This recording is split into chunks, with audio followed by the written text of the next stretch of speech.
The following is a special presentation of Tony Kurre Radio. From hot dogs to cool kitties, this is Darkside of the Pooch. Dr. Rab, what you got? I can't beat that. Why you gotta make me follow that? Well, I've got 4 of them right now, so I've got a lot of licking, a lot of growling going on. This is Darkside the Pooch. He's Dr. Rab Stewart. The Rossbridge Animal Hospital is the place to go for all your pet care. 205-208-0301, 208-0301 at Rossbridge Vet. Rossbridge Vet on Twitter and the Rossbridge Animal Hospital on Facebook. And, of course, they're right there in Rossbridge, so check them out. Brought to you by Ed's Pet World. I love this place. They've been in business for almost 50 years right down there in Homewood. They just redid all the streets down there, so parking is fantastic. For all your exotic pets, and we got some exotic pet news we'll get into today, check them out. They have alligators, they have tarantulas, they have chinchillas, rabbits, and, of course, they got some of the basic stuff. They got fishes down there. They got turtles. They got the whole 9 yards. Check out Ed's Pet World. And Seth travels the United States and probably beyond those borders looking for unopened toys. He's got a great toy closet down there.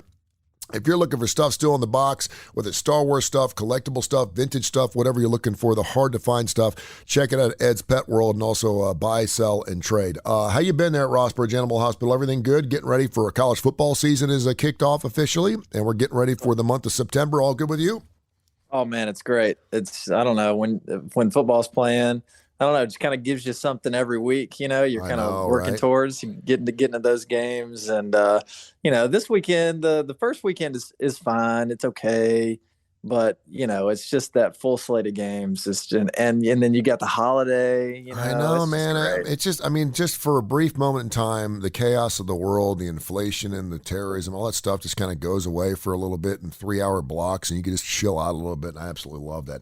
Hey, I love this show, and I love all the shows we do here on TKR. And of course, download the Tony Kurre Radio app, TKR, or check us out on Spotify or wherever you get your podcast at Tony Kurre Radio Podcast. Just Google Tony Kurre Radio Podcast, and you can hear all of our shows, including Darkside the Pooch. And the show airs now 5 days a week, every single night at 7 o'clock. But we talk about things, and then they start happening, which means I know we have our finger on the pulse of what's important when it comes to pet news. And so I wanted to do a little bit of an update on several things we've talked about. Is that cool with you?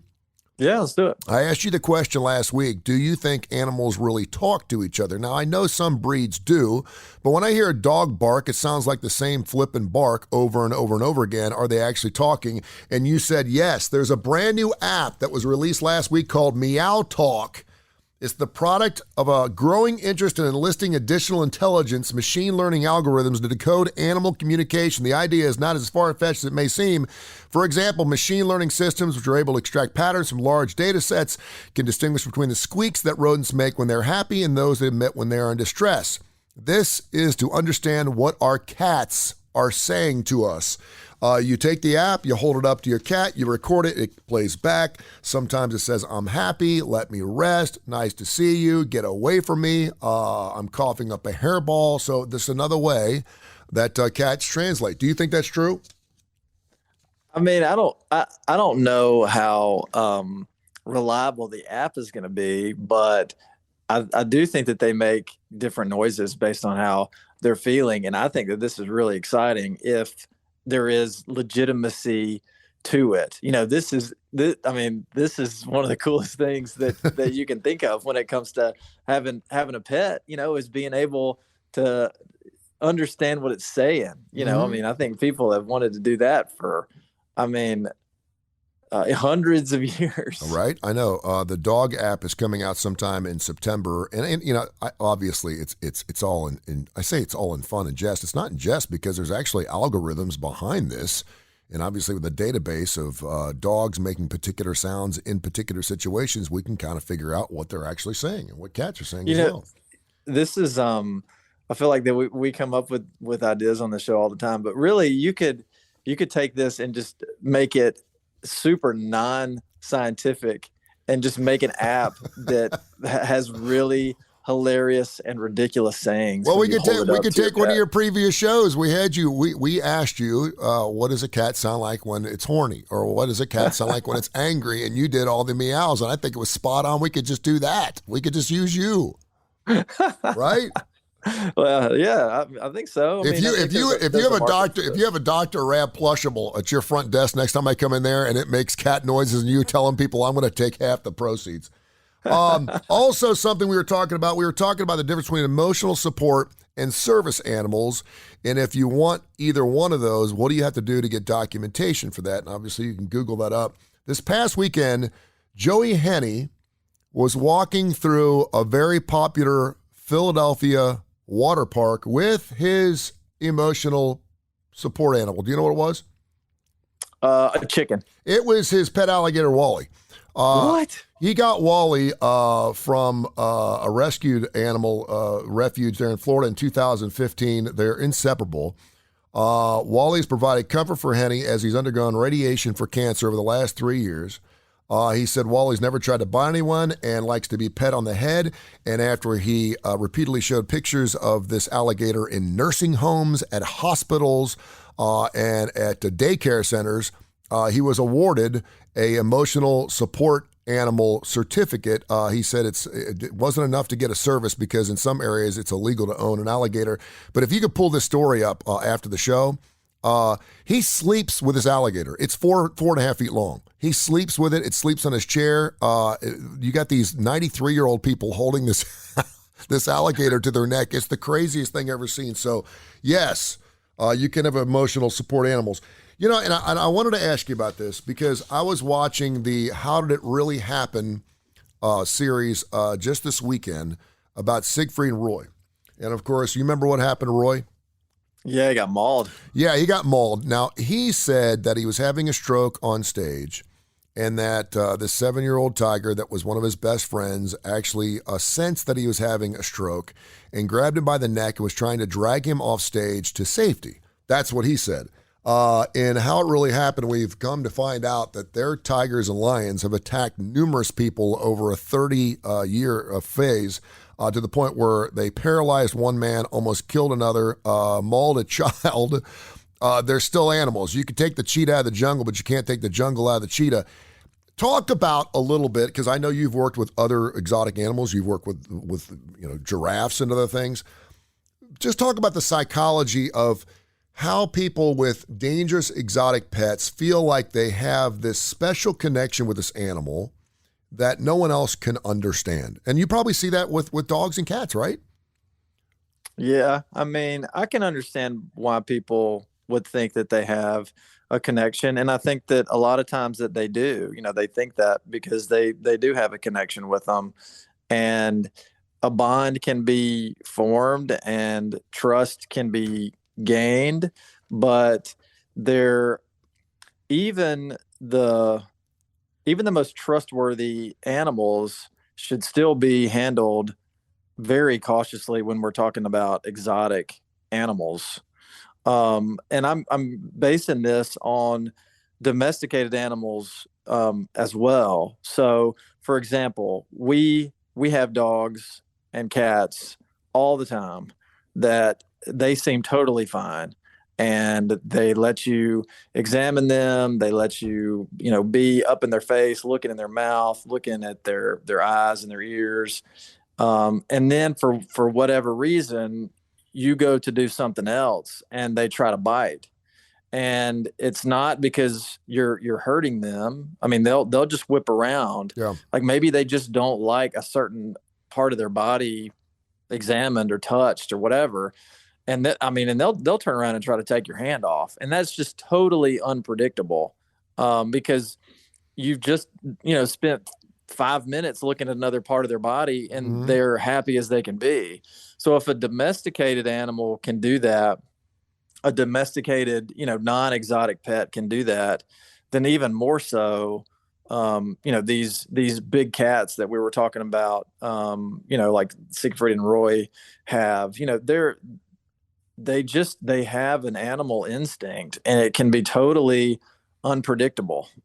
Yeah, and like Chris Rock said in his stand-up routine, he said everyone was blaming the tiger. He said the tiger went crazy. The tiger didn't crazy. The tiger went tiger. The tiger's a tiger. The tiger was doing what he wanted to do. And obviously, if you know enough about lions and tigers, that when they absolutely win a particular alpha male sorts of situation, which of course this tiger did with Roy, then he owns it. He's over you, and he will not let it go. Just like a piece of meat, or when they make a kill, you're not going to get that pill. Let me ask you this. You talked about dogs taking nips, and I was a little surprised about how, well, I wasn't surprised with you because you're great. You've been doing it for a long period of time, and you are the Dr. Doolittle. You're the dog whisperer. But when you do have a dog that continually snips, and I would think that if a dog comes in and it's in severe pain, it's probably going to be even worse. Do you ever have to muzzle animals? We do. No. And sometimes it's easy to muzzle an animal. It's not the muzzling that they don't like. So we would never just straight away go straight for a muzzle unless we have a new patient and they're coming from a different practice, and we call the practice to get records. And, they either have something on their file, or the practice gives us a heads up that they're aggressive or fearful or anxious or whatever. And, you probably want to consider muzzling. So we always are going to give the benefit of the doubt when we see a patient the first time, unless there's some kind of warning from the owner or from the previous practice. And if we do have one that tries to bite, then, at that point, it's best for us, the veterinary professionals, and it's best for the animal, honestly, to be muzzled. Yeah. And if you can get the muzzle on safely, that's great. But some animals will still try to bite you as you're putting the muzzle on. And so then at that point, we have to figure out what's going to be best. Do we need a sedative? How will the owner be, or how will the pet be if the owner tries to muzzle the animal? Because maybe the pet doesn't see the owner, in the same light it sees us, and we're trying to muzzle it. So we do have to from time to time. And it's amazing how, when you get that muzzle on, a lot of pets, they will not even try to get away from you once you get the muzzle on. It's almost like, in some ways, and that's why I say it's better for the pet too, because in a lot of situations we see that pet go from alligator rolling, thrashing, rolling, jumping around the room. They get the muzzle on and they're a totally different dog. They're a statue. So it's safer for us. It's safer for them too. Info@TonyCurryRadio.net. Info@TonyCurryRadio.net. If you have any mutt mail you want to send us, we'll get into some of those stories. And one final story we're going to update on. You remember I was talking a couple of weeks ago about pet stocks. Did you buy some? No, I did not. Well, Morgan Stanley just announced on Friday that they have found out on an algorithm that for every 4% increase in pet ownership in this country, it has led to an average of an 11% gain in pet spending, which means that all pet stocks have increased 37% since 2020. If you bought a bunch of Chewy stock or any type of stock in PetSmart or anything else, you have made some bank in the last couple of years. It makes sense. Absolutely, it does. Yep. All right, let's get into some mutt mail again. Info@TonyCurryRadio.net. Info@TonyCurryRadio.net. You can hear the show every single Monday through Friday. Darkside the Pooch at 7 o'clock right here on TKR. Download the Tony Curry Radio app. You're good to go. Great classic rock and roll. The other 157 hours we have outside of our shows. And, of course, also Tony Curry Radio podcast. Wherever you get your podcast, Audio Boom, iTunes, Spotify, it's all up there. It's fantastic. And we also, I have a couple other stories I'll get into, but I want to get some mutt mail here because it's great. Nate in Orange Beach says he's part of something called Dog Aging Project. Have you heard of it? No, I have not. It's about doggy dementia.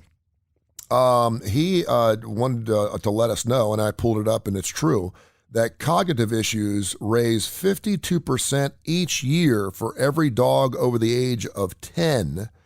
And I don't think a lot of people, I know that animals, suffer some of the same things that the humans do. I just figured that when dogs get old, they just start forgetting things and they're just on. But doggy dementia is real, isn't it? Oh, yeah, for sure.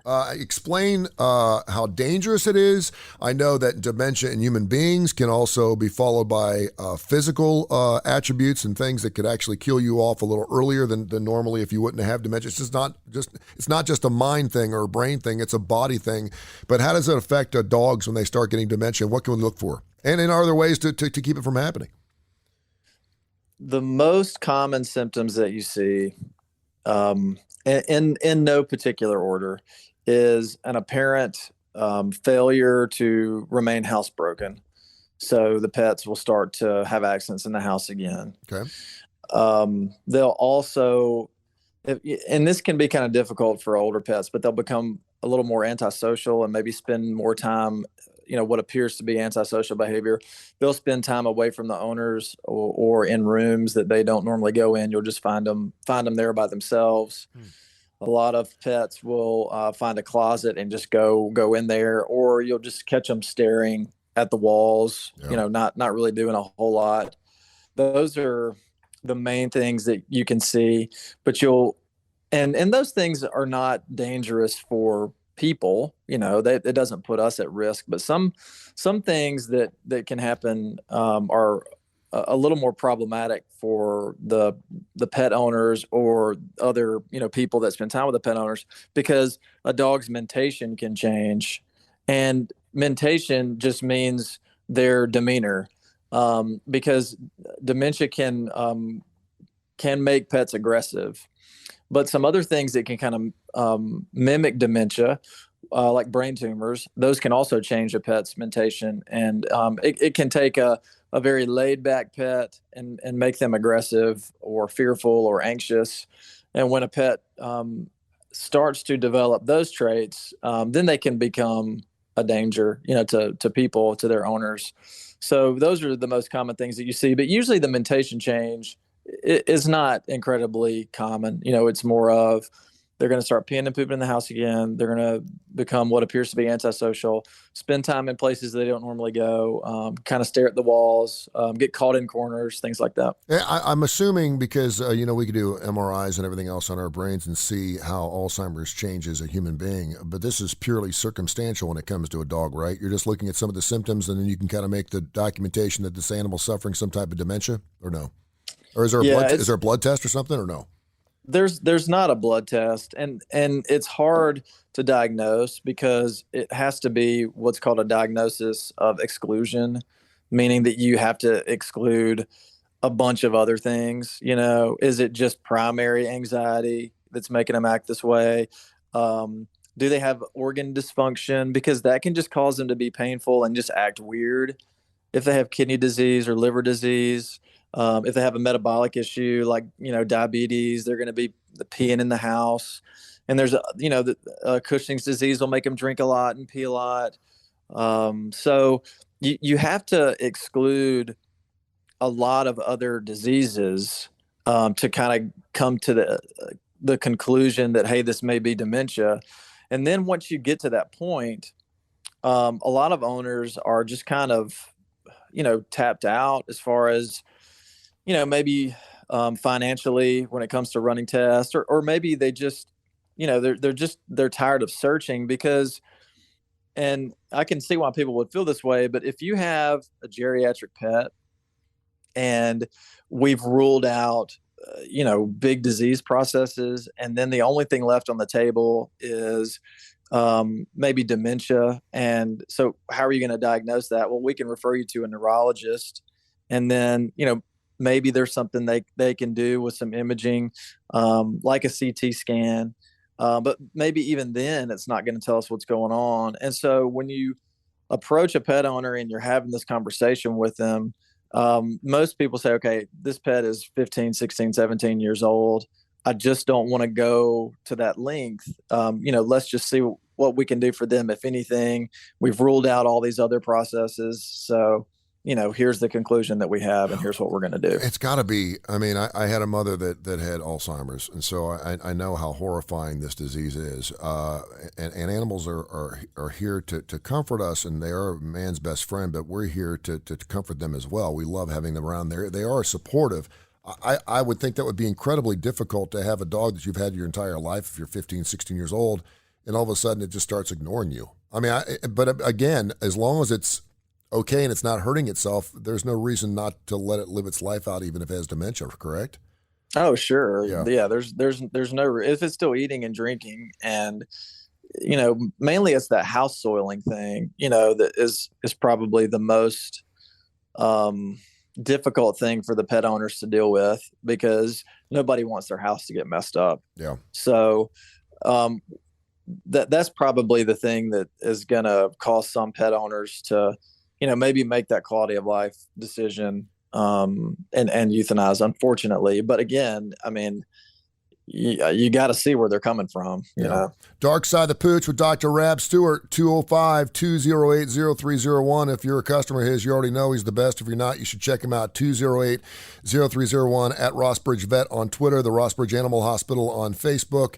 And, of course, you can listen to Darkside the Pooch every single night. Now, 7 o'clock right here on TKR, on the TKR app, and wherever you get your podcast, the Tony Kurre Radio Podcast. Just Google it, and wherever you listen to your podcast, you're good to go. Tabitha in Denver, I read this email. The first line is, I love my husband very much. I was like, oh no, here we go. I could not wait to read the rest of it. They have a 17-year-old wire fox terrier, and he wants to put it down, and she doesn't. And she started giving her side of the story. Obviously, I don't know the whole side because he wasn't emailing. She did mention the fact they have to pick it up to take it out in the morning. But it doesn't make messes in the house. It's still eating, doesn't appear to be in a lot of pain, but is incredibly forgetful. And she's like, listen, the fact that we have to pick this animal up, it's not overweight, but they have to pick it up just because I guess it's sore. I don't know if they can't move its legs. I'm in a situation. But after 17 years, he wants to euthanize the animal, and she does not. You're super good at this, and I love you for this fact. I've had 2 animals that I had to put down. One was old and one had parvo. And I asked you point blank, and I know finances play into this, but what would you do in this particular situation? And you told me. I know some vets will go, I really can't say. This is kind of your decision. I'm looking for an answer here. What do you think that someone should do in this particular case, particularly when you're talking about a married couple? We get this question a lot. Yeah. Is it time to put my pet to sleep?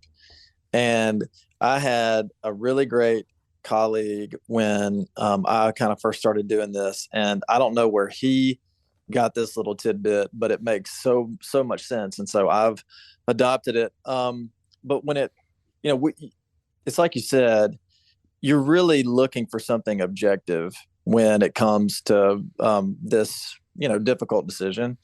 So I tell people that you're looking for one of 3 things, and if they have any of these 3 things, then it's probably in the pet's best interest to strongly consider euthanasia.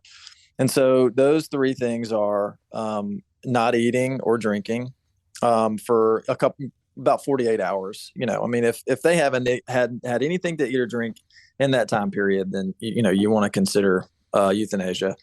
If they don't have the ability to urinate or defecate, so for example, if they have a mass that is preventing them from having a bowel movement, or they have some functional problem with their urethra where they can't urinate, obviously you can't continue on that way. Mm-hmm. So, I mean, that's pretty much no question. And then the last one is the inability to get up and down on their own. Yeah. So, that this email, it's not. I'm not sure if they just have to pick it up and take it out in the morning, and the rest of the day it's fine. Yeah. Or if it's something they have to do all the time, because if a pet can't get up and down on its own, then their quality of life is not what it should be. Now, that being said, all of those 3 things kind of come with the caveat of, have we examined the pet, and have we at least talked about what our options are for diagnostics or treatment? Because just because a pet doesn't eat or drink for 2 days, it doesn't mean that it's definitely time to euthanize them. It just means that maybe it's time to figure out why. Yeah. And then if we find something in the blood work or on the x-rays or whatever, then we can try to address those things. Or maybe we find things that can't be addressed, and so at that point they're not eating, they're not drinking, they're unable to urinate or defecate, or they're unable to get up on their own. And we have either exhausted all options and we can't find the reason why, or we've looked into it and we found the reason why and there's no treatment available, or the treatment is just really expensive and the owner doesn't want to do it. Yeah. So those are all things to consider. He's Dr. Rab Stewart. He does the show every single week, Darkside the Pooch. It airs at 7 o'clock right here on TKR, wherever you get your podcast. I'm Tony Kurre, brought to you by Ed's Pet World down there in Homewood. They do a fantastic job. About 50-50 now, exotic pets and toys. So go check out Seth, Angie, the entire crew. They do a wonderful job. Let me ask you a personal question. And you've been married. How long have you been married? It'll be 11 years in December. I'm going to assume those 11 years have been just stellar for you because I know you as a man and as a father and as a husband. Do you give advice when you're not asked? And the reason I go there is if someone's brought an animal in and all the signs are there and you're like, basically it's a Weekend at Bernie's situation, but it's still breathing. And you know this animal would be much better off being put down, but the family doesn't even think of doing that. Do you ever give advice? Yes. And yes, the almost 11 years of marriage have been better than I could have ever imagined. You get to a point where it's like, I can't, I'm so fortunate that I have this person next to me that I can do things with. I have this like anxiety of going and doing this thing. Well, if your spouse is with you, it becomes, less that way. It becomes fun. So anyway, I'll just give that. So yeah, the answer to your question is yes. And mainly it's for a medical, okay. So if someone comes in and their dog or cat is in bad shape, I need them to know that I know that their pet's in bad shape, because the last thing I want to do is, them go home and the pet just, expires on its own. Yeah. And for me, that's my nightmare. A dog comes in and whether it's even sick or not sick, it comes in for a wellness visit and then for some reason 3 weeks later it dies, or you have a really sick one that comes in. So if we have to kind of approach the subject of euthanasia, I'll usually say, look, your pet is not doing well at all. So I need you to know that it's a possibility that, in the next very short period of time, your pet could die. Yeah. So we either need to consider trying to figure out why and addressing it, or you need to think about euthanasia. But again, we're not, we can only make recommendations. We don't force anybody's hand on things like this. Yeah. It's the owner's decision, but they need to know what the prognosis and what the short-term or long-term survival odds are, just so we're not, on the hook for, I went in and they didn't tell me how sick he or she was, and now they're gone. All right. info@TonyCurryRadio.net. Your mail questions, emails, we'll get to as many as we can. info@TonyCurryRadio.net. Burton Hoover, a great question here. How can I tell if my dog has seizures? I did have a wire fox terrier that did all the things you were mentioning that was dementia oriented, but we found out it was having seizures. It would, first of all, it would get really angry at really strange things. It would also stare into corners and kind of twitch its head a little bit. What causes seizures in dogs? How do you look for seizures in dogs? And can you keep seizures from happening in dogs? Seizures can be pretty hard to diagnose, believe it or not. But and the reason why is because there's another symptom called syncope, which is just basically fainting. And for a pet owner, and even for a veterinary professional, sometimes it can be really difficult to figure out which is which. So seizures happen because the electrical activity in the brain goes unchecked. And when you have these basically cutoffs to keep the electrical activity in the brain where it should be, when those fail and the brain goes haywire, then the body is going to follow. So typically with seizures, they become rigid. They lay down on their side. They will lose their bladder or bowels. And there's a period before the seizure where they're acting a little bit strange, and that can last, any length of time basically. And then there's a period after the seizure where they're acting funny, like maybe walking like they're a little drunk or just kind of out of it. There is treatment depending on what it is. Epilepsy is really common in dogs, and most of the time that's going to hit in between years 4 to 8 of years of age. And there's medication you can put them on that can help. Is that a pre-genetic type of thing, or is it just something? Is there anything that causes that? Or is it could be genetic, but it's hard to know because you're not really keeping track of family trees too much once they, some people just won't contact a breeder, and say, hey, I got my dog from you 8 years ago and it's having seizures now. Most people, they just don't do that. So it can be hard to know. But brain tumors can cause seizures. So that's a different ball of wax. That's something that, an anti-seizure drug like phenobarbital is not going to do much for seizures that are being caused by a brain tumor. But so syncope, the way that you can maybe differentiate between the two. So syncope is not a brain thing; it's a cardiovascular thing, and they won't act weird before or after the syncopal episode, which again is basically fainting, because the body is not pumping blood efficiently, or it's not pumping oxygen rich blood efficiently, so the body just has to lay down, so that the circulation improves. So that's a heart or circulatory issue. So they won't act weird before or after.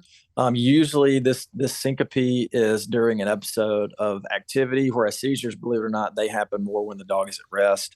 And with syncope, they won't lose their bowels or bladder. But again, you can see, it can be kind of hard for a pet owner to know, well, I can't make heads or tails of this. I'm not sure what's going on, because the symptoms are similar.